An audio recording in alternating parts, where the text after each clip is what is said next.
सुनहरी धूप में नहाया हुआ एक शांत जंगल का दृश्य खुलता है।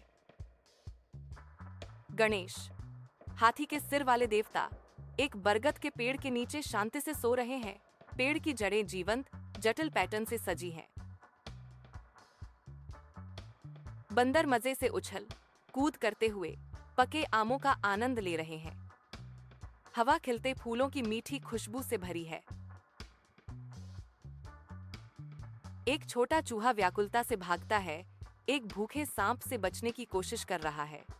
सांप की जीभ बाहर निकलती है, हवा को चखती है, अपने शिकार को महसूस करती है। गणेश की विशाल सूंड के पार चूहा बेताबी से दौड़ता है। चौंककर गणेश एक जोरदार ए के साथ जागते हैं। उसका बाप पैर लगभग उसके नीचे मौजूद छोटे जीव को कुचल देता है। चूहा ऊपर देखता है, भयभीत होकर, ऊपर की विशाल आकृति को। चूहा दया की भीख मांगता है, उसकी आवाज एक छोटी सी चीं चीं है। कृपा करके महान गणेश, मुझे बख्श दो, मैं अनंत कृतज्ञता का वादा करता हूँ। बंडू, एक शरारती बंदर, एक शाखा से नीचे झूलता है। बंधु महान गणेश को परेशान करने के लिए चूहे के दुस्साहस का उपहास उभाता है। इस छोटे से जीव को देखो, शक्तिशाली को जगाने की हिम्मत। प्रिया, एक बुद्धिमान तोता, गणेश के दांत पर बैठा बंडू को डांटता है। बंधु, दयालु बनो, सभी जीवन अनमोल हैं, चाहे वह कितना भी छोटा क्यों ना हो। गणेश नीचे देखते हैं, सामने के दृश्य से मनोरंजन करते हुए। उसके विशाल चेहरे पर एक सौम्य मुस्कान फैल जाती है। वह छोटे चूहे को देखता है, जिसकी आंखों में डर सा दिख रहा है। गणेश ने दया और करुणा दिखाने का फैसला किया। जाओ अब, छोटे बच्चे, गणेश दयालुता से कहते हैं।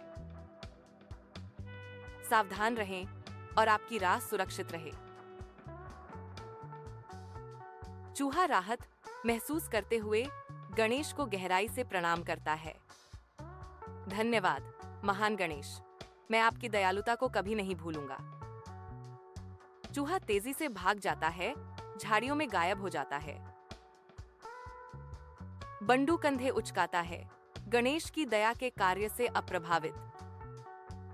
प्रिया गणेश की बुद्धिमत्ता को पहचानते हुए अनुमोदन में सिर हिलाती है। गणेश चूहे को गायब होते हुए देखते हैं, उनके चेहरे पर विचारमग्न भाव है। उसे लगता है कि इस छोटे से काम से कुछ अप्रत्याशित हो सकता है। जंगल अपनी शांतिपूर्ण लय में लौट आता है। सूरज चमकता है, लेकिन एक सूक्ष्म बदलाव हुआ है। हवा में रोमांच का संकेत है।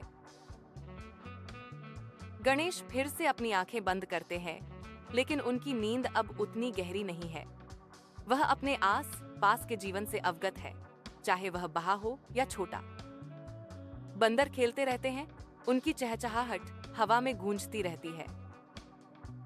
पक्षी मधुर गाते हैं, उनकी धुनें पेड़ों के बीच बुनती हैं। फूलों की खुशबू अभी भी तेज है, जो प्रकृति की सुंदरता की याद दिलाती है। लेकिन अब प्रत्याशा की भावना भी है।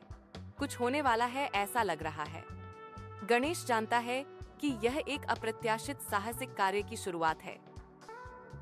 वह एक आंख थोड़ी खोलता है, नए सिरे से दिलचस्पी के साथ जंगल को देखता है।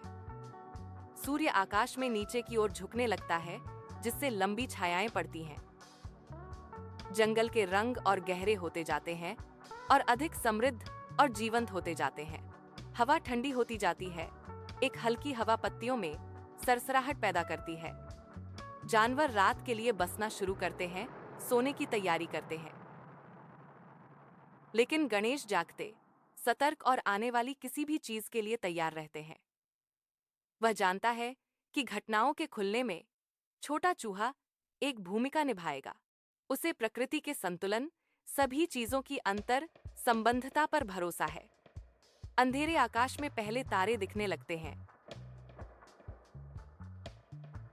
चांद धीरे धीरे उगता है, जंगल पर चांदी जैसी चमक बिखेरता है। रात की आवाजें उभरने लगती हैं, झिंगुरों की चहचहाहट, उल्लुओं की हूटिंग। गणेश ध्यान से सुनते हैं, पर्यावरण में सूक्ष्म परिवर्तनों के प्रति सजग है। वह साहस और बुद्धिमानी से आगे आने वाली किसी भी चुनौती का सामना करने के लिए तैयार है। जंगल अपनी सांस थामे हुए है, अगले अध्याय के शुरू होने का इंतजार कर रहा है। एक जुगनू टिमटिमाता है, अंधेरे में प्रकाश की एक छोटी सी चिंगारी। गणेश मुस्कुराते हैं, यह जानते हुए कि सबसे छोटी रोशनी भी बदलाव ला सकती है। वह जंगल का रक्षक है, इसके सभी प्राणियों का संरक्षक। वह हमेशा जरूरतमंदों की मदद करने के लिए मौजूद रहेगा, चाहे वे बड़े हों या छोटे। रात के अंधेरों में छिपी साहसिक यात्रा का इंतजार है। गणेश खुद को तैयार करते हैं, अज्ञात को अपनाने के लिए तैयार। जंगल के जीवंत रंग फीके पड़ने लगते हैं। जंगल के फर्श पर छायाएं लंबी होती जाती हैं। एक आशंका घर कर जाती है, हवा भारी और स्थिर होती जाती है। दोस्त आगे आने वाले खतरे से अनजान होकर और गहराई में चले जाते हैं। घने पत्तों के भीतर कांटेदार लताओं का एक विशाल जाल छिपा हुआ है। लताएं लगभग अदृश्य हैं, आसपास की हरियाली के साथ निर्बाध रूप से घुल मिल जाती हैं। गणेश मार्ग का नेतृत्व करते हुए अनजाने में छिपे हुए रास्ते पर कदम रखते हैं। वह अपने विशाल पैर को सीधे प्राचीन फंदे के ट्रिगर पर रखता है। एक जोरदार झटके के साथ जाल बिछ गया। लताएं गणेश के चारों ओर कस रही हैं। गणेश को हवा में ऊंचा उठाया जाता है, उनका वन लताओं को कसकर खींचता है। वह एक मजबूत शाखा से लटका हुआ है, असहाय होकर जमीन के ऊपर झूल रहा है। रवि अपने तेज दांतों से लताओं को काटने की कोशिश करता है और तेजी से कुतरता है, लेकिन कांटेदार लताएं बहुत लचीली साबित होती हैं, जो रवि के हताश प्रयासों का विरोध करती हैं। गांठ को सुलझाने के लिए बंदू के प्रयास भी उतने ही व्यर्थ हैं। उसकी फुर्तीली उंगलियां विफल हो रही हैं। यह गांठ प्राचीन और जटिल है, जिसे जल्दी से सुलझाना असंभव है। चीकी निराशा में चिल्लाती है, उसकी छोटी आवाज डर और चिंता से भरी हुई है।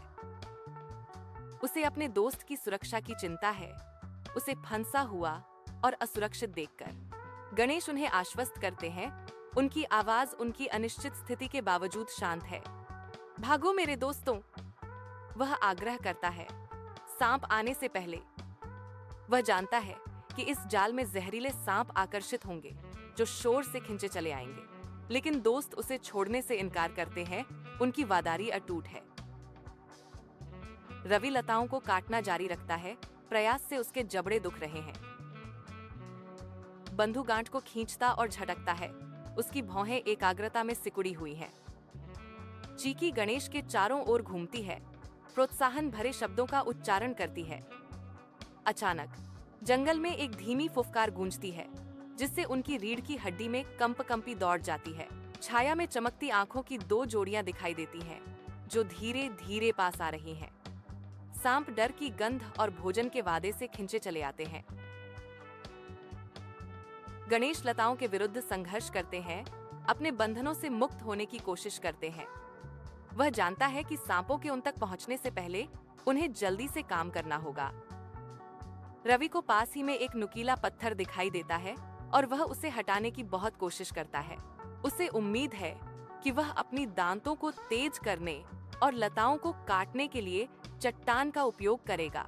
बंडू शाखा को ढीला करने का रास्ता खोजते हुए पेड़ में और ऊपर चढ़ता है। चीकी सांपों की ओर उड़ती है, अपनी आवाजों से उनका ध्यान भटकाने की कोशिश करती है। सांप जोर से फुफकारते हैं, उनकी दोहरी जीभें प्रत्याशा में फड़कती हैं। वे करीब आ रहे हैं, उनकी हरकतें तेज और खामोश हैं।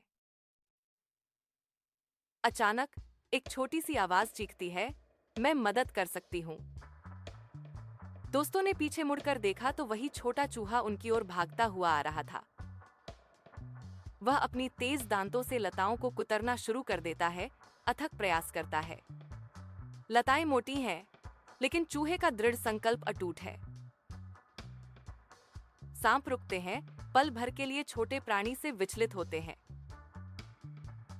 रवि उस नुकीले पत्थर को सही जगह पर रखने में सफल होता है और अपने दांतों को तेज करना शुरू कर देता है। बंडू को शाखा में एक कमजोर जगह मिलती है और वह पूरी ताकत से खींचने लगता है। चीकी सांपों को तंग करना जारी रखती है, उनके सिर के चारों ओर घूमती रहती है। चूहे के दांत आखिरकार बेल के कुछ तारों को तोड़ देते हैं। रवि के दांत अब इतने तेज हैं कि वे कुछ असर कर सकते हैं। बंडू शाखा को थोड़ा सा तोड़ने में सफल होता है, जिससे उसकी पकड़ कमजोर हो जाती है। प्रयास की अंतिम लहर के साथ चूहा शेष लताओं को काट देता है। रवि अंतिम कुछ तारों को काटता है, जिससे गणेश का पैर मुक्त हो जाता है। बंडू शाखा को खींचकर मुक्त करता है, जिससे वह जमीन पर गिर जाती है। गणेश एक धमाके के साथ पृथ्वी पर गिरते हैं। सांपों से बाल बाल बचते हैं। दोस्त जल्दी से उसे घेर लेते हैं, उसे विषैले प्राणियों से बचाते हैं। अचानक हुई हलचल से चौंके सांप वापस परछाइयों में चले गए। गणेश उठ खड़े होते हैं, अपने कपड़ों से धूल झाड़ते हुए। वह अपनी आंखों में कृतज्ञता के साथ अपने दोस्तों को देखता है। तुमने मुझे बचा लिया, वह कहता है। उसकी आवाज भावना से भरी हुई है। सबसे छोटा प्राणी भी नायक बन सकता है। दोस्त मुस्कुराते हैं, उनके दिल खुशी और राहत से भरे हुए हैं। वे जानते हैं कि उन्होंने एक साथ खतरे का सामना किया है और मजबूत होकर उभरे हैं। जंगल अब और भी उज्जवल लग रहा है। आशंकाजनक माहौल हट गया है।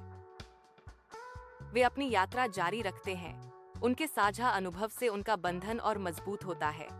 छोटा चूहा खुशी से उनके बगल में दौड़ता है, उनकी नजरों में एक सच्चा हीरो।